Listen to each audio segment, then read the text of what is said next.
오늘은 세계 자살 예방의 날입니다. 최근 학교 폭력으로 인한 청소년 자살 사건이 계속 이어지면서 큰 안타까움을 주고 있는데요. 교육부 통계엔 폭력 집단 괴롭힘에 의한 학생 자살이 단 한 명도 없는 것으로 나타났습니다. 기독교사들의 모임인 좋은 교사 운동은 청소년 자살 예방은 정확한 통계에서 시작된다며 제대로 된 통계 시스템을 구축할 것을 촉구했습니다. 오요셉 기자입니다. 지난해 극단적인 선택으로 생을 마감한 학생은 교육부 집계 기준 148명입니다. 5일마다 2명이 안타깝게 세상을 떠난 겁니다. 이는 2011년 이후 가장 많은 숫자로 해마다 우리 사회엔 100명이 훌쩍 넘는 학생들이 스스로 목숨을 끊고 있습니다. 하지만 제대로 된 원인 분석조차 이루어지지 않고 있다는 비판이 나옵니다.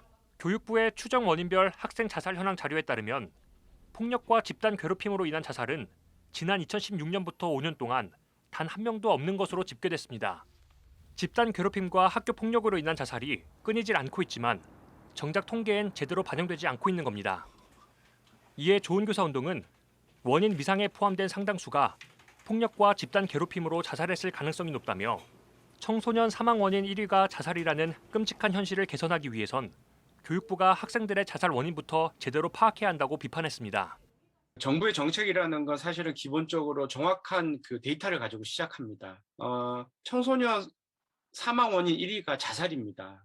그럼에도 불구하고 최소한 이 아이들이 왜 자살하는지에 대한 정확한 통계를 만들지 않고 있다는 거, 그리고 학생 숫자를 제대로 파악하고 있지 않다는 건 학생들의 자살을 낮추기 위해서 어떤 일도 하지 않겠다는 얘기하고 비슷합니다. 좋은 교사 운동은 또 교육부의 학생 자살 통계는 통계청에서 발표한 연령별 자살 통계 자료와 크게 차이가 난다고 지적했습니다. 학교 밖 청소년과 조사 대상 연령, 재외국민 등을 감안하더라도 2배 이상 차이 나는 통계는 믿기 어렵다는 주장입니다.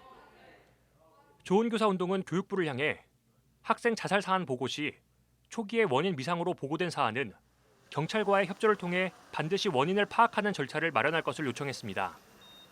또 통계청 자료와의 비교를 통해 정확한 통계를 구하고 해마다 원인별 학생 자살 현황을 공개해 관련 대책을 수립하라고 촉구했습니다. CBS 뉴스 오요셉입니다.